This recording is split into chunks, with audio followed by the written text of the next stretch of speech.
with mozzarella cheese. So, i-ready ko lang ito guys. Pang-stock natin ito.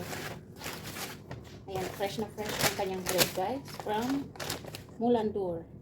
Ayan, ang sarap ng bread nila dito guys. Ayan, so, hiwain natin ito.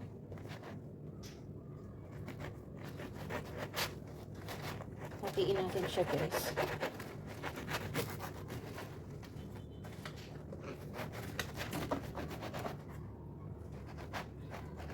Sarap niya guys, bagong-bago. Nakaka-tempt na kumain. Ayan, so dahil sobrang haba niya guys, ihiwain pa natin siya sa half to bali, iapat natin yung isang piraso. Ayan, para marami-rami siya.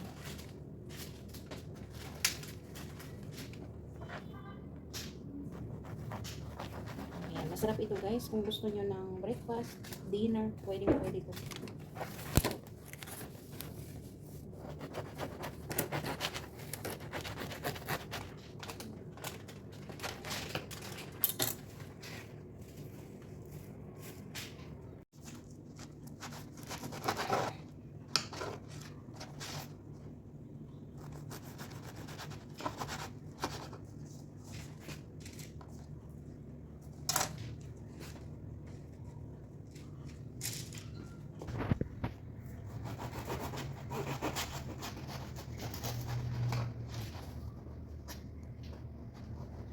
So, ito na guys, yung ating melted butter. Meron siyang salt, merong garlic, at merong parsley. So, ayan. Lalagyan lang natin siya sa ibabaw.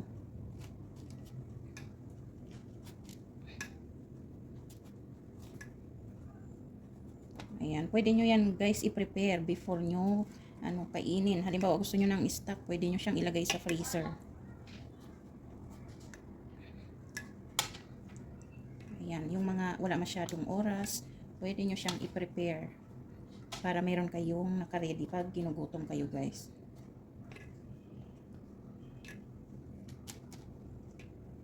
Yan, ang sarap ng ng garlic bread.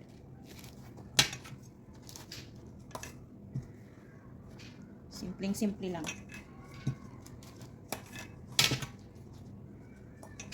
Gawin nyo to guys at siguradong uulit kayo.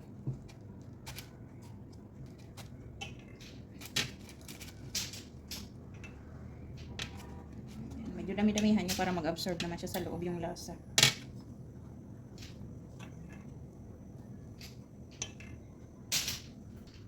Ayan guys. So, lagyan natin sa ibabaw ng mozzarella cheese.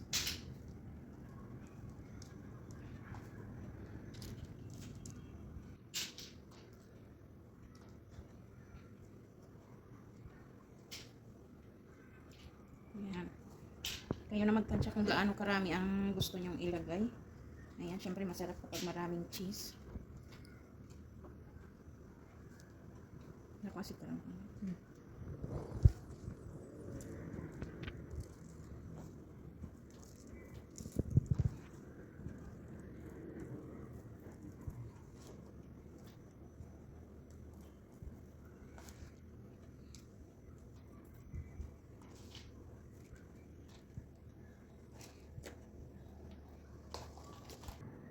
ayan na guys, yung ating garlic bread with mozzarella cheese.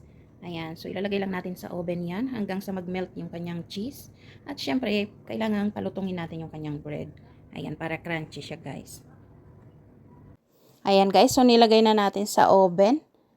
Ayan, hayaan lang natin na mag-melt yung cheese niya guys at mag-crunchy yung kanyang bread. Ayan, napakadali pong lutuin. So, ayan guys, ito na yung ating ready-made na garlic bread. Ayan, so pwede nyo siyang samahan ng lettuce, cucumber. So, ayan na siya guys. Ayan, tikman na natin yan guys. Ayan, ang sarap ng mozzarella cheese niya guys. Ayan, nag-melt siya talaga. So, ayan, maraming salamat guys. Sana nag-enjoy kayo.